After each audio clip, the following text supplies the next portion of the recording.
Τι είναι αυτό? Ένα σπουργίτη.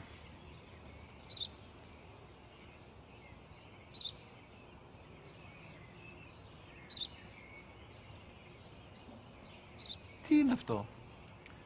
Μόλις τώρα στο πατέρα, σπουργίτη είναι.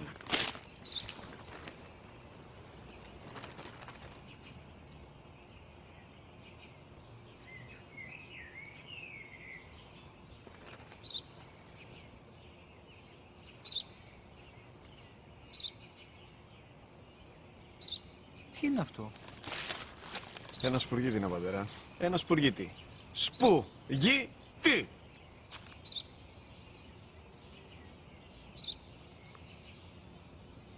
Τι είναι αυτό? Γιατί το κάνεις αυτό το πράγμα, μπορείς να μου πεις? Τόσες φορές σου είπα, είναι ένα σπουργίτη! Δεν το καταλαβαίνεις! Πού πας?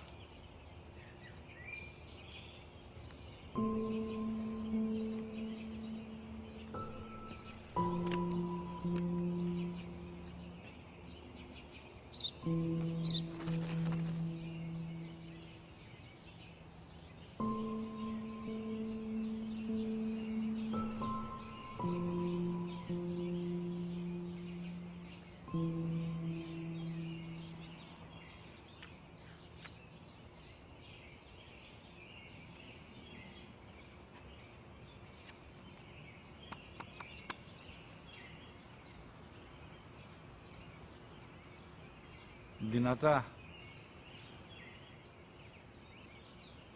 Σήμερα ο μικρός μου γιος που πριν λίγες μέρες έκλεισε τα 3 καθόταν μαζί μου έξω στο πάρκο όταν ένας σπουργίτη ήρθε και κάθισε απέναντί μας.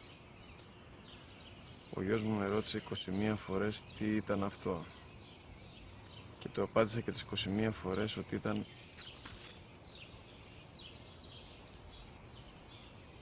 ένα σπουργίτη.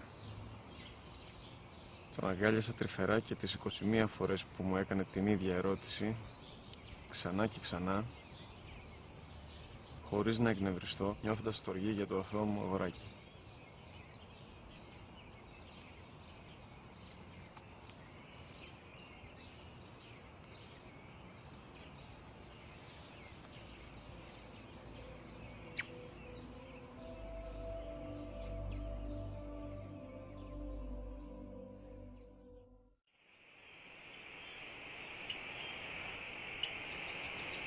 وقضى ربك ألا تعبدوا إلا إياه وبالوالدين إحسانا إما يبلغن عندك الكبر أحدهما أو كلاهما فلا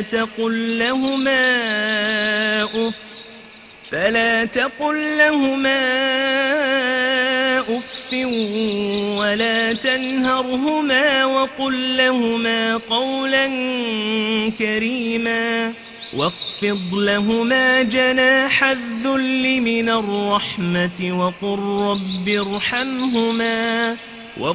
رب ارحمهما كما ربياني صغيرا ربكم أعلم بما في نفوسكم إن تكونوا صالحين فإنه كان للأوابين غفورا وآت ذا القربى حقه والمسكين وابن السبيل ولا تبذر تبذيرا إن المبذرين كانوا إخوان الشياطين وكان الشيطان لربه كفورا وإما تعرضن عنهم ابتغاء